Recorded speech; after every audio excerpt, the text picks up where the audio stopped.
Good evening, everybody. My name is Christopher Hill. I'm an Emeritus Fellow of Sidney Sussex College and also an Emeritus Professor of International Relations here at Cambridge. It's my pleasure to chair this evening's event, which is a joint production of the Centre of Geopolitics and of Sidney Sussex. And I'm delighted that we've got a big turnout, perhaps more than 200 of you, both alumni of Sidney Sussex and friends of the Centre. And our theme tonight, as you know, is the EU post-Brexit, the handbrake released. And the central question here really is, given that Britain is almost now completely out of the European Union, we don't know quite the final terms, everything's hurrying towards the final post, what kind of neighbour will the EU be to Britain? Indeed, what kind of neighbour will Britain be to the EU? These are speculative questions, but very important ones. And I'm delighted that we've got four distinguished speakers to address the question. They are all from the Sidney Sussex community. I'm going to introduce them relatively briefly because we haven't got much time and you want to hear them talk about the subject. I'm going to introduce them in the order in which they're going to speak. The first is Lord Owen, Dr. David Owen. He's an alumnus and an honorary fellow of Sidney Sussex, probably known to all of you. The youngest foreign secretary since Anthony Eden, leader of the Social Democrat Party and joint founder, of course, in the 1980s, co-chairman of the EU's Conference on Ex-Yugoslavia and joint author of the Vance-Owen Peace Plan.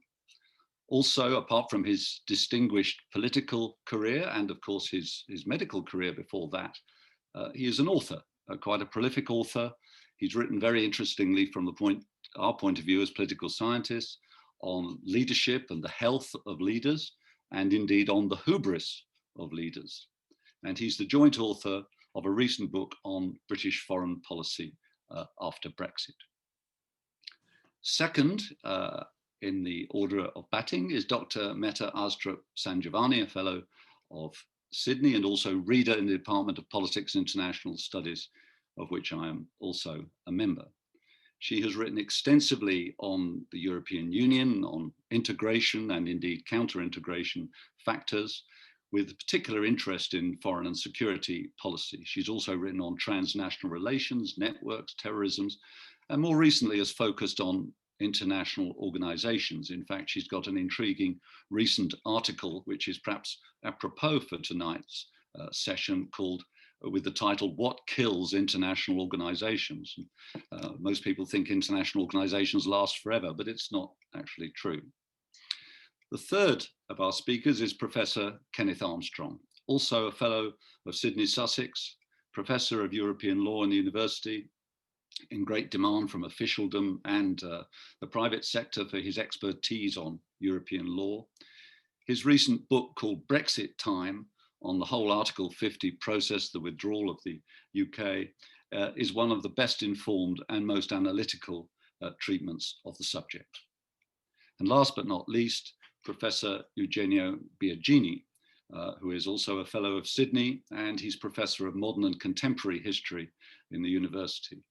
He's a specialist in 19th and 20th century, and the countries which he knows most about and writes about are Ireland, the United Kingdom, and Italy, from where he originates. So he can straddle some of the national points of view on our subject. His most recent book is The Cambridge Social History of Ireland since 1740. So we have a terrific panel. Before we get going, I must just give you a few housekeeping details.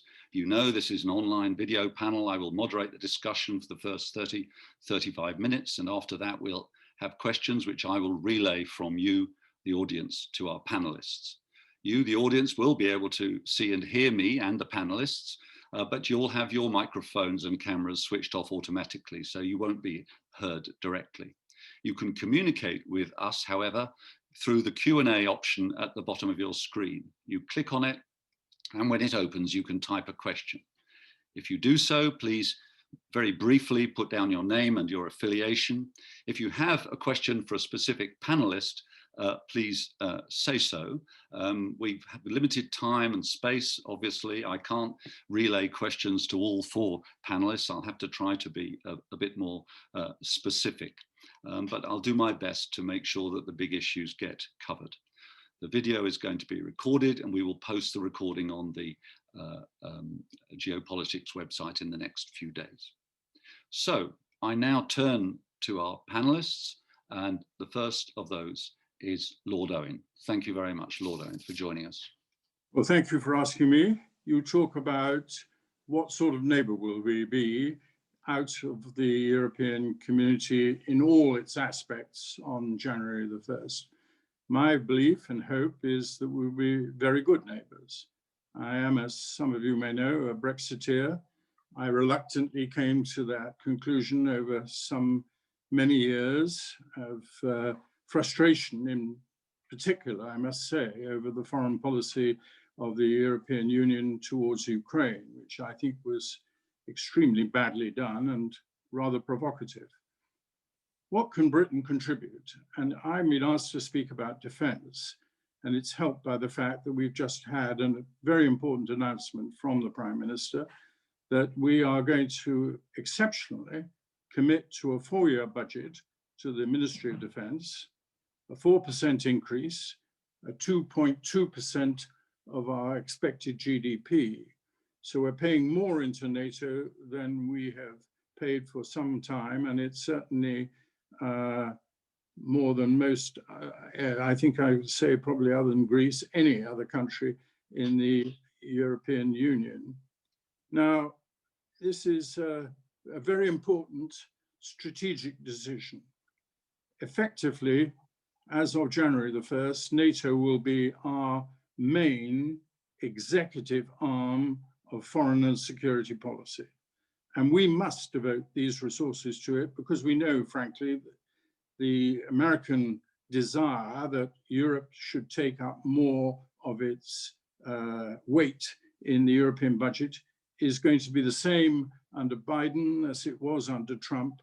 And as it was first claimed by Obama, we in Europe are freeloading on them in terms of NATO. And that is precisely correct. And we can't go on doing it. Now, it's no point any longer complaining within the EU. We just pay our dues and more than our dues and focus our efforts on NATO.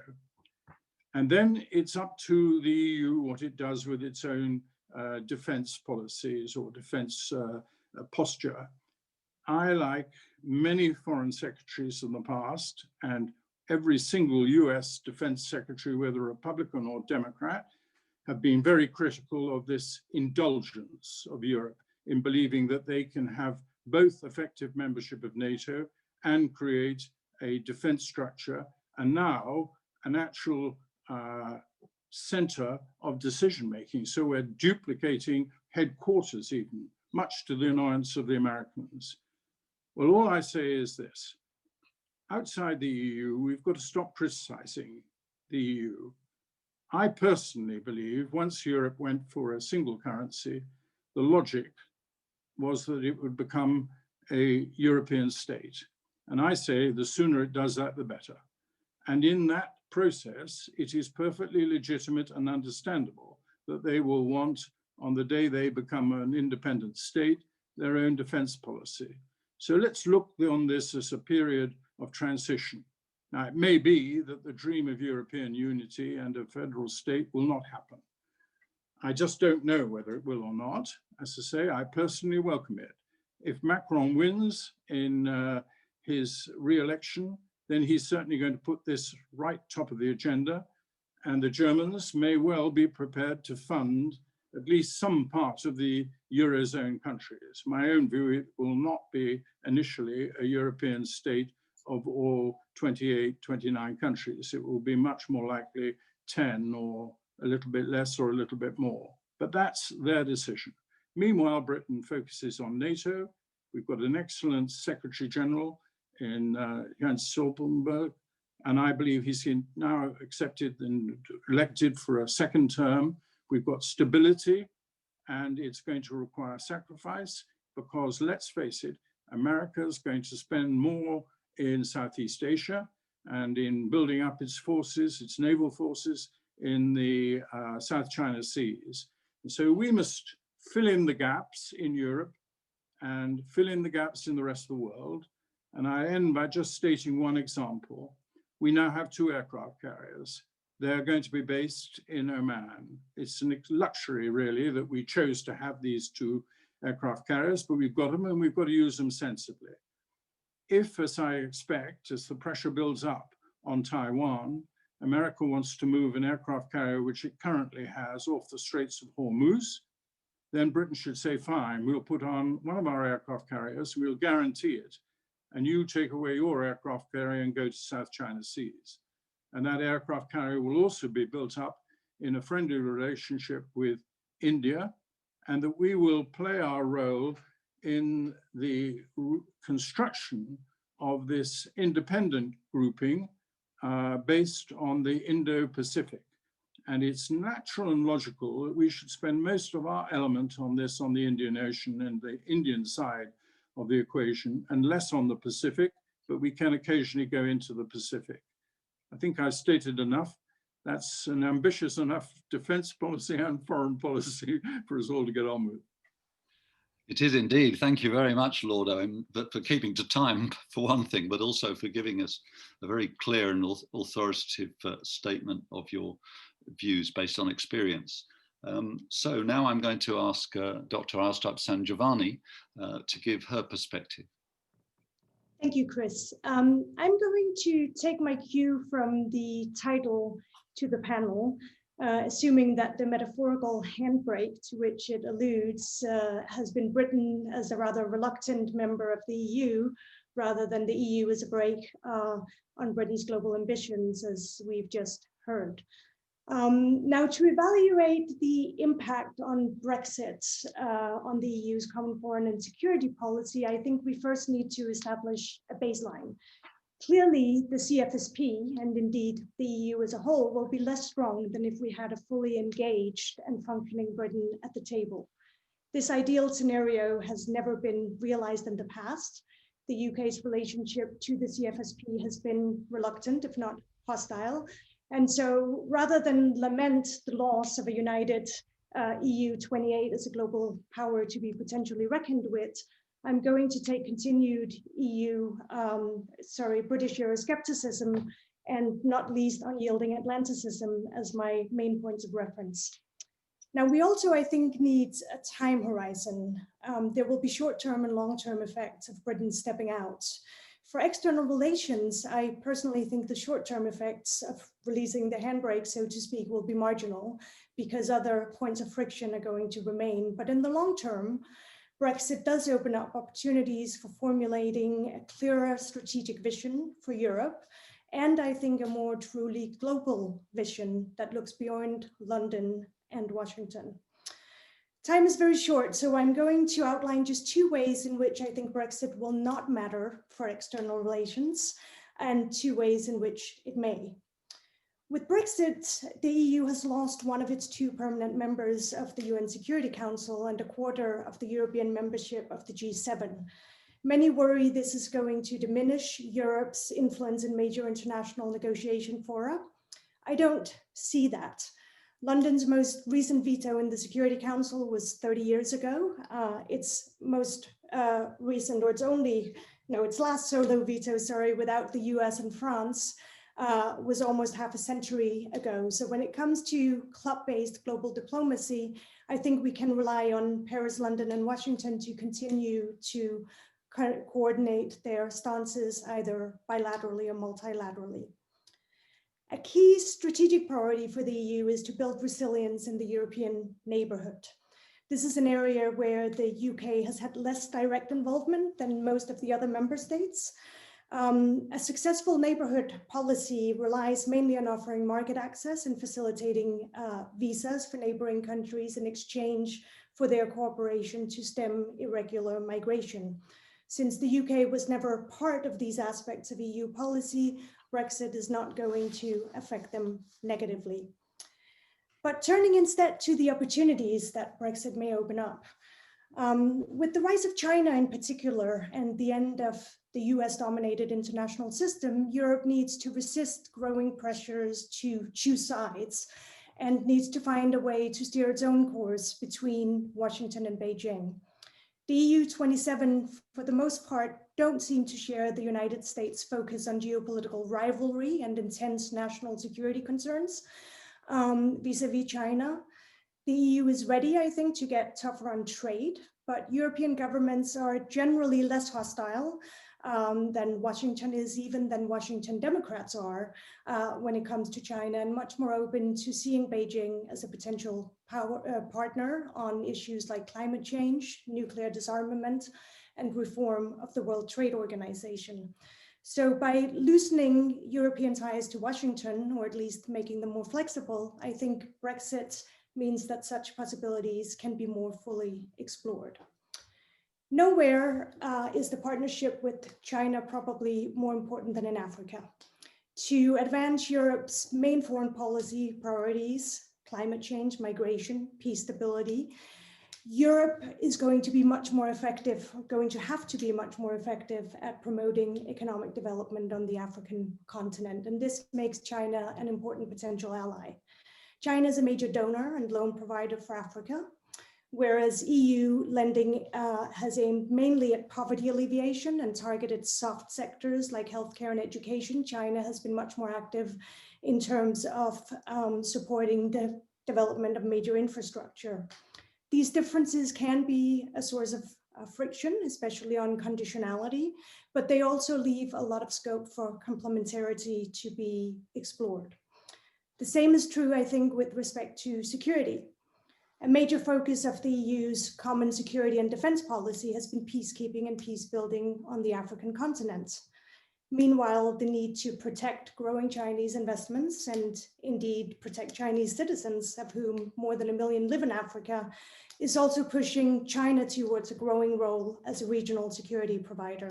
China is the largest contributor of peacekeeping forces among the P5, for instance. So overall, and this will be my conclusion, I think that by lessening the impulse to kowtow to Washington, Brexit is opening up potential space for developing closer cooperation with China on important issues like peacekeeping, disaster relief, humanitarian cooperation, and indeed sustainable growth. So to sum up, I don't think that European external relation, or the CFSP specifically, is going to be harmed by Brexit.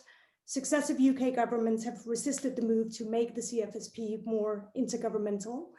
The friction, the factors that hinder a supranational CFSP are not going to go away overnight, but in the longer term, I believe that releasing the handbrake by letting Britain step outside of the European Union is going to open up possibilities for a stronger CFSP to take hold.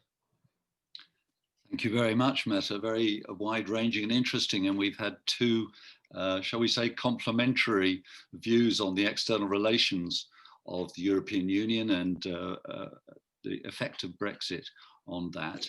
We're now going to move to Professor Armstrong, Kenneth Armstrong, who might, I don't want to anticipate his remarks, but he might want to shift his attention a bit more to the internal character of the EU. Anyway, Kenneth, thank you. Thanks very much, Chris, and thanks for everyone who's joining tonight. Now, one way or another, by the end of this year, the UK will not just be outside of the EU, but the transition period will have ended. And both sides will stand apart. And subject to any agreement between the two, both will be free to pursue their own respective approaches and strategies. So we could then ponder what, if anything, will be done differently, now that the EU does not contain the UK, and now that the UK is outside of the EU. However, a slightly different way of framing this is to ask whether their respective response to current and future challenges is likely to result in a cooperative and mutually reinforcing response, or instead lead to divergent and even competing solutions, as the EU and the UK protect and even enhance their own autonomy relative to one another. Now, the choice between concerted and autonomous action is a familiar one within geopolitics, and the calculation changes over time, as witnessed by the fact of Brexit itself. But with Brexit becoming a reality in 2020, the choice between going it alone and cooperative ways of working feels particularly pressing. Now, for me, this is the essential context for thinking about how the UK and the EU will relate to one another in the future. Now, the process of Brexit has, of course, been a distraction for both sides. But looking beyond the immediacy of the withdrawal process, as both the UK and the EU emerge from all of this, they will each have to make their own calculations as to whether their respective goals are best met by focusing on autonomous decision-making, including enhancing resources and capabilities, or by more cooperative decision-making, including the pooling and sharing of resources and capabilities. Now, whether, how, and when the EU and the UK fit into one another's plans will nonetheless be policy dependent. And the earlier contributions this evening have usefully highlighted these issues in the context of defence and foreign policy. Indeed, the defence implication of President Macron's vision of EU strategic autonomy and the Prime Minister Johnson's defence spending announcement usefully illustrate this point. So let's take two different examples. The first is the climate emergency and responses to it. Both the EU and the UK have ambitions to lead on tackling climate change and promoting a transition to a green economy. Now, had the COPs summit scheduled for this month in Glasgow gone ahead, with the US withdrawal from the Paris Climate Agreement, this would have overshadowed, I think, global efforts to reduce carbon emissions. The election of the Biden administration and the rescheduling of the conference to 2021 now creates a new opportunity for collective efforts. So how then might the EU and the UK approach this opportunity? It doesn't strike me that Brexit makes UK and EU collaboration on a successful COPs next year less likely. They have a shared vision, vision and worldview. And the UK has an obvious strategic interest in delivering a successful conference, something which I think is true whether or not you think it is a test of autonomy under the kind of global Britain banner. Likewise, the EU has an interest in being a global actor in leading, particularly on the green economy.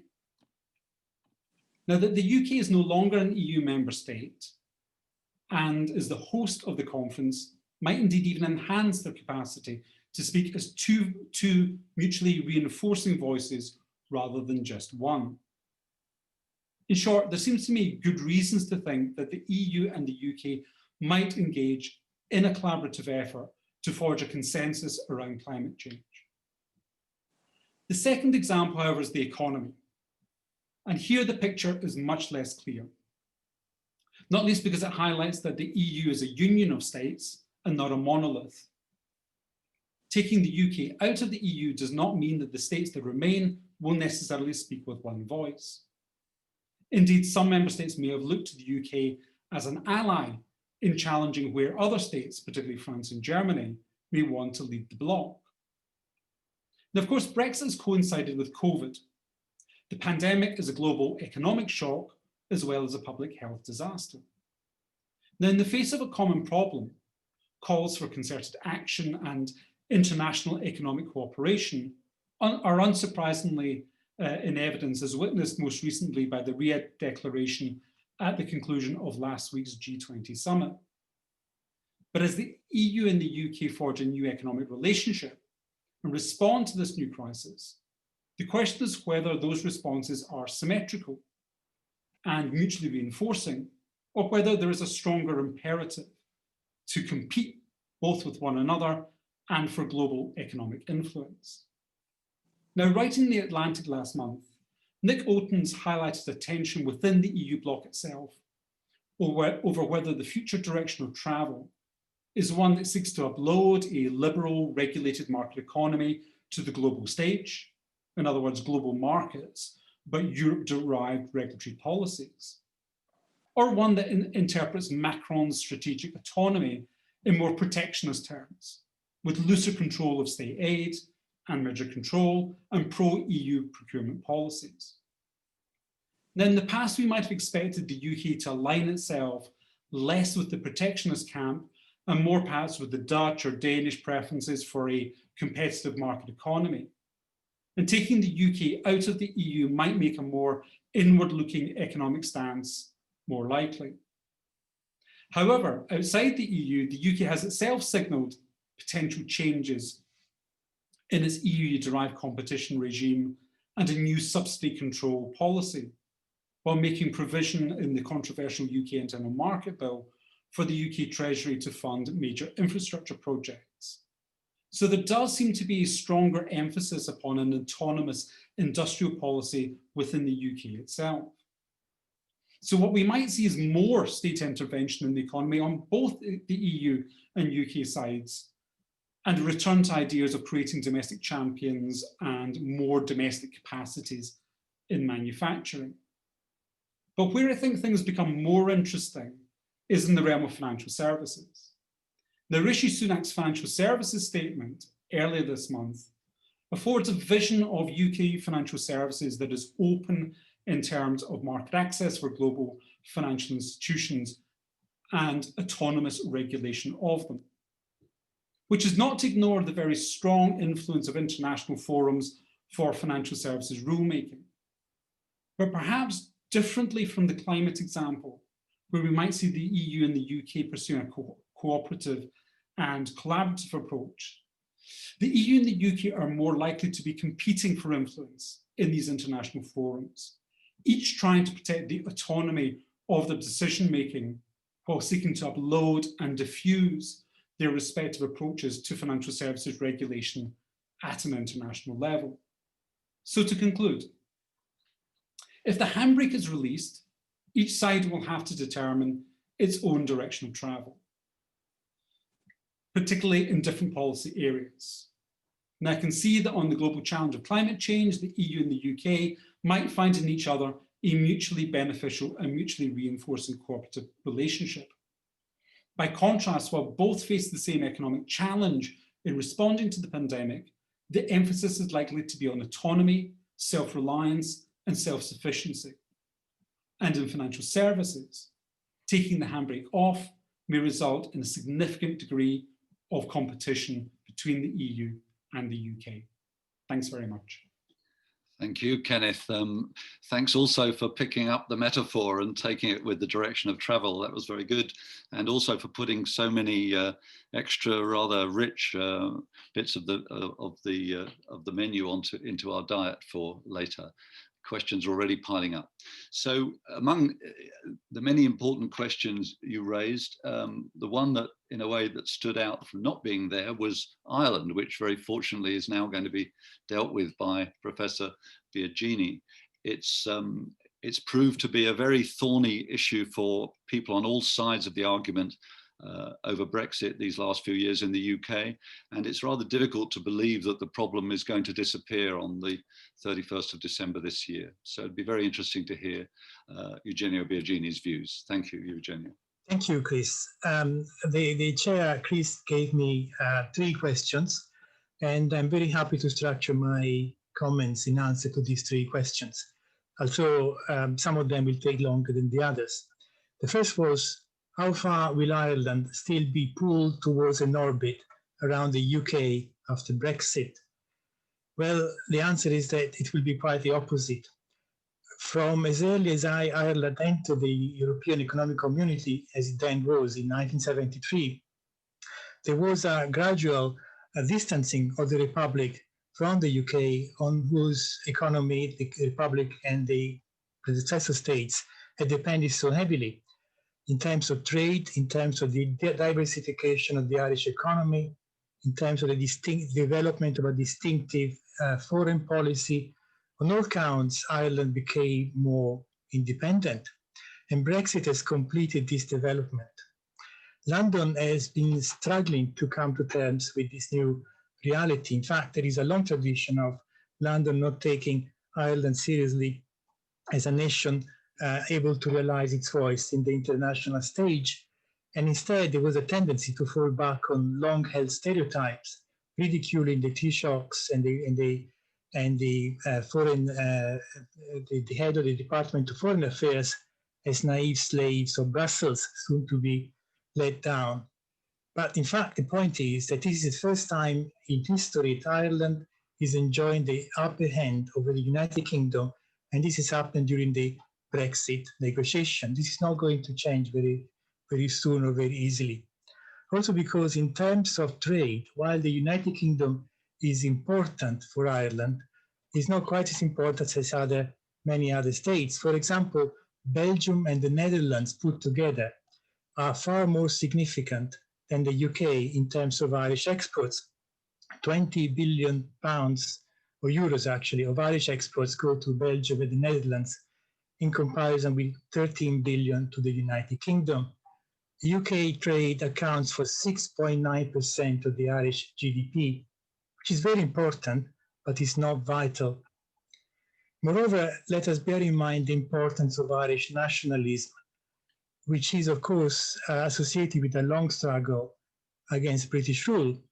And this nationalism is in the DNA of all the political parties, and particularly of the three main political parties in the South, Fine Gael, Fianna Fáil, and Sinn Féin.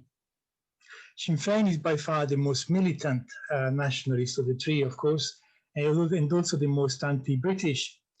Fine Gael, the most pro-British in terms of tradition, gained much of its support and credibility when it stood out to Britain during the Brexit negotiation. None of the other parties will be able to do less. And then look at the political trend. At the last election, despite the incredible performance of the Fine Gael government, Sinn Féin became the largest political party in the Republic in terms of votes, accounting for 25% of 24.5% of the votes, with an increase of nearly 11%. Now, Sinn Féin are likely to be a major contender for power in the next election, perhaps in 2025, by which time they may become the largest political party in both the North and the South. The raison d'etre, the reason why they exist, is to unify Ireland and expel the British and identify the Northern Irish question as really a question of British imperialism. There will be a border poll, and this may be accompanied by a considerable amount of acrimony against the United Kingdom, or at least a further distancing of the Republic from London. But let us suppose that they will not be in government. Then the present Taoiseach himself, although he's strongly anti-Sinn Féin, has indicated that there will not be a border poll for 5 years, which means there will be one in 5 years' time, which is just about at the time, just after the next election or before it. And of course, the Good Friday Agreement itself states that, quote, the Secretary of State should call a referendum if at any time it appears likely to him that a majority of those voting would express a wish that Northern Ireland should cease to be part of the United Kingdom and form a part of a united Ireland. Second question, will this complicate future European Union decision-making? Well, my answer here is very short. I don't think so. Ireland has never been a problem, certainly not as much as Hungary or Poland or many others for that matter. Each country within the European Union follows its own national interests within the EU framework, and Ireland is particularly skilled at doing this within the framework of the EU. And this takes me to the last question. Is it likely that Ireland will continue to be a problem for the European Union after the United Kingdom's departure? Well, I would say that a problem is not the question. Ireland has never been a problem. The United Kingdom is a problem, but Ireland will continue to remain important for the rest of the EU after the UK's departure for three main reasons. The first is that Ireland will become, or may try to become, a bridge builder between the EU and the US, has always pulled much more than they weight and will continue to do so. It will be one of the two English-speaking countries left in the EU speaking English. and it is a diplomatic powerhouse. They have the personnel, they have the tradition, they have the ideas, and they know what they want and how to secure it. The second reason why Ireland will remain important is that the EU has a huge investment in the Northern Ireland peace process and in the upholding of the Good Friday or Belfast Agreement. And of course, after the US presidential election, the US will have an even greater interest in the preservation of peace in Northern Ireland. Now, of course, the EU was not was not involved in a direct way in securing the Good Friday Agreement. But as everybody agreed across the Atlantic, it was essential to the agreement itself. In fact, as George Mitchell put it, he was the Bill Clinton's envoy, President of the United States envoy to Northern Ireland. He said, I don't think the EU was essential in the Good Friday Agreement talks themselves, but I believe that the talks would never ever could had there not been a European Union. And Kevin O'Rourke, a leading economist working on Ireland international relations, among others, has noted that here we have a considerable irony because Britain has always been dismissive of the European Union's claim that it was essential for the preservation of peace in Europe. And in fact, despite the UK being so dismissive about the peacekeeping function of the EU, the United Kingdom itself is a prime example, in fact, the best example of Europe as a peace process in the shape of the Belfast Agreement and its preservation. And the third reason why Ireland will continue to remain important is that the EU framework of rights, of human rights and civil rights, is central to the Good Friday Agreement. While the EU was never the main guarantor, the sole guarantor of Northern Ireland, many of the rights on which the agreement is based are derived from the European Court of Human Rights and from 30 seconds, Eugenio, please. Thank you. And from the rights which the Irish enjoy within, or used to enjoy within the EU. In conclusion, will Ireland continue to be a problem for the EU after the UK's departure? I think the question is rather, will London be in trouble again in Northern Ireland? And the answer is yes. There are many ways in which this could be avoided, but at this point in time, the final comment is reminiscent of Oliver Hardy's famous line when he said to Stan Laurel, well, here is another fine mess in which you have gotten us into. Out of respect to the British government, I should not try to identify who is Oliver Hardy or Stan Laurel, but I leave the audience to think about this question for themselves. Thank you. Thank you very much, Eugenio. You've given us a lot of food for thought, as have our other three speakers. We've now just got 23 minutes or so. I would like to give all the panelists a quick last chance to make a statement on anything that interests them, but I've got a few questions already in which I'm going to start with. And there's one for Lord Owen from Mr. Michael Purshouse, who says that European defence has been long the primary focus of the UK's own defence, and also, of course, inside NATO, where the UK has been second to the US. Isn't the UK going to therefore find it very uncomfortable to be elbowed out of this position by the European army, which it has long opposed, assuming that a federal Europe and a European defence is achieved? So, Lord Owen, would you like to address that question? Well, what is a European army? Are you effectively going to develop a European army in the EU, which has no relationship to NATO? That might be a course that is embarked on.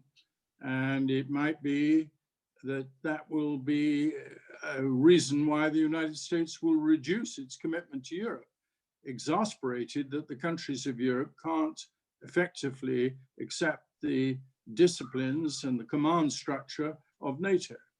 I mean, you will only have American troops over here if you keep the basic NATO structure in which you have an American Supreme Allied Commander, and so the Senate and the House can say to themselves, our troops are basically under American command, and you then don't get into the problem that the Senate and the House had with Woodrow Wilson's League of Nations. And we should not underestimate the vital importance of the NATO command structure for keeping the United States over here. Dismantle it or push it to one side, you won't have the Americans staying here much longer.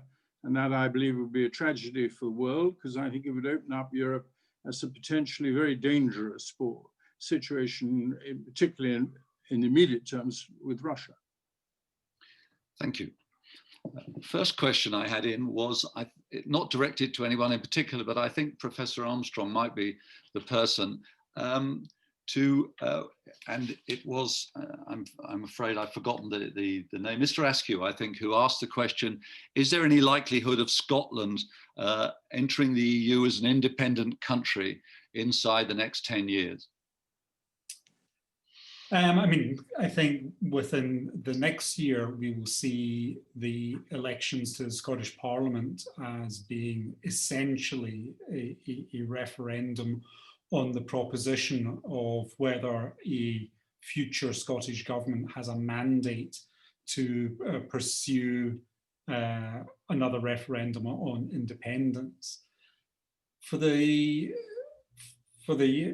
in favour of that proposition, the Brexit is, of course, a different context from 2014. Brexit, in one sense, you'd say, well, isn't that the thing that really pushes Scotland towards independence? Because, of course, you know, the electorate in Scotland voted to remain in the EU. Brexit's happened. All sorts of things have happened since. Of course, the difficulty with this is that we would then be potentially creating another island with another border on it, and this time between Scotland and the rest of Great Britain. And that in itself is not necessarily an easy proposition to then put in terms of seeking EU membership. It was always going to be somewhat easier if all parts of the UK were either inside or all outside the EU. There's also the question of currency, which of course was a big question in the 2014 referendum, and whether pushing for EU membership would force the issue on joining the euro. It may be the pragmatic answer is that actually, if were there to be a referendum and were there to be a vote for independence, whether it's pragmatically in Scotland's interest to not seek EU membership, but actually to seek a relationship with European states through the European Free Trade Association and economically through the European Economic Area with the EU, and that would give Scotland a degree of autonomy as well as a relationship to the single market in that way. So is this coming down the line? Absolutely. Where it will end up, we don't yet know. Thanks very much. I now have a question for Mette Eilstrup-Sangiovanni from Murray Clayson, who did law in 1979 at Sydney. And this is about her remarks about China. He asked, to what extent will the EU without the UK be sceptical about the One Road, One Belt project, which could be described as sinister imperialism?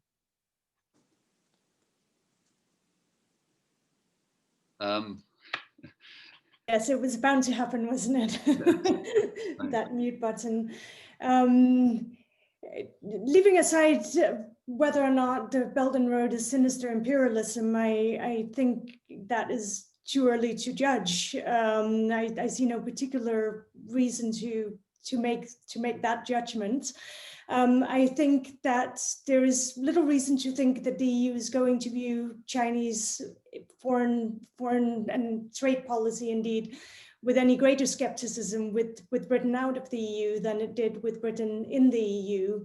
Germany is one of the most important shapers of the EU's China policy and is going to have freer hands to dictate or shape that policy, both in terms of trade, indeed, mainly in terms of trade, which I think is the only domain in which the EU is going to see China as a potential important partner, apart from regional peacekeeping, as I mentioned already, on the African continent. So yes, or rather no, to the question. I think that the EU is not going to be more skeptical vis-a-vis China, but quite on the contrary, as I outlined in my comments. Thank you. Well, I now have, with pleasing symmetry, also a question for Eugenio from Neem Gallagher, who asks, can you please say a few words about what you think the impact on Northern Ireland might be, particularly for unionists, if Britain, rather than the UK, is outside the EU? And perhaps the internal market bill and the border in the sea and so on might be part of all this, Eugenio. Thank you. Thank you. Well, the impact is immense because the Good Friday Agreement, which is the pillar of prosperity for Northern Ireland, was framed within the EU framework. It was understood that both the UK and Ireland were to remain part of the European Union for the foreseeable future. If you remove this particular precondition, I can't really see how the Good Friday Agreement can stand unless you have in place some policy to replace or to mimic the functions which the European Union and the single market and the European Court of Human Rights used to play. And we had three attempts, or we had two attempts, and the third one which should have been tried and it's not been tried yet. The first was the backstop, which of course was dismantled then in 2019 by Boris Johnson. The second one was the new Northern Ireland Protocol, which is now in doubt because of the internal market bill. And the third one was the idea, which was already part of the Good Friday Agreement in 1998, of a Northern Ireland Bill of Rights. This was framed and drafted by various groups and never, however, seriously discussed. And it would replace, to an extent, at any rate, would mimic what the European Court of Human Rights and other rights which the European Union has guaranteed now until the end of the year will offer to Northern Irish citizens. When this relationship with this membership comes to an end, I'm not really sure how the Good Friday Agreement can be supported. Okay. Thank you very much. I've got another one now for Lord Owen, I think is probably the best person to respond to this. It's rather a long question from Roger Bass of the Global Standard, and I'm going to paraphrase it. I think he's referring to Lord Owen's remarks about the Indo-Pacific possible shift in British foreign policy. And if that is successful as part of perhaps a more south and central global order being midwifed by the UK in partnership with India, the US and Japan, would that have dramatic implications for the EU itself? I imagine by making it less important an actor, or perhaps also by drawing in countries like Poland, which might identify more with that than with the existing nature of the EU's external relations. Lord Owen, I hope I've paraphrased that sufficiently. Well, I don't want to see an Indo-Pacific relationship at the expense of NATO. Let's be very clear about that. But I do think it's inevitable that we're going to have to grapple with the problem of China. And in that sense, I don't share quite the same view of our panelist in what she was saying, that basically the EU would adopt a purely trading relationship with China. I think the EU will find that very difficult to do. I don't think that its emphasis on so many other aspects of policy, not least how China shows every sign of going on treating its Muslim population, but also it may become an aggressor and take Taiwan. So I think that Europe will have to face up to the difficult choice of having a foreign policy towards China, which sometimes conflicts with its economic policy. So I think this is yet to be seen, and there isn't any great urgency for the European Union to make up its mind on this. And it will necessarily, I think, not get involved with the Indo-Pacific thing. Remember, we are also pushed in that direction because of wanting to form a much closer relationship with Australia, the one going back to what we used to have before 1973, and of course New Zealand. Thank you. There's a question now from Alexander Conway, who's an EU researcher at the IEA, and for Mette, does she consider European strategic autonomy a real sea change in internal and external EU policy, or is it an empty gesture? And if it were to be achieved, what would it mean for the UK outside it? Right. By strategic autonomy, I take it we are talking about military and defense and security. Military, industrial, and commercial is specified. Right. Well, it is fair to say that I'm fairly skeptical about the EU achieving strategic autonomy from NATO. I've written a few pieces to that effect. I think that the first step in doing so would always have to be a more unified common foreign and security policy to begin with, before one could hope to achieve strategic autonomy, or indeed there would be any point in that. I don't see the EU achieving strategic autonomy if by that is meant capable autonomous defense capacity to act outside of NATO within the next 10 or 20 years. I'm quite skeptical of that. And so I don't think there's going to be any particular positive or negative effect on the UK from standing aside from that. Thanks. Well, we're doing well, but we're now running out of time. I've got a question for Kenneth from Maurice Neville, who's an ex-history student at Sydney, now in local government. He says the attempt to address the global climate emergency through working in a loose enabling relationship with the private sector has obviously failed completely. Emissions are heading inexorably beyond the point of disaster. After Brexit, will either the EU or the UK be better able to grasp the nettle of state intervention action on the scale and rapidity we have seen with COVID-19?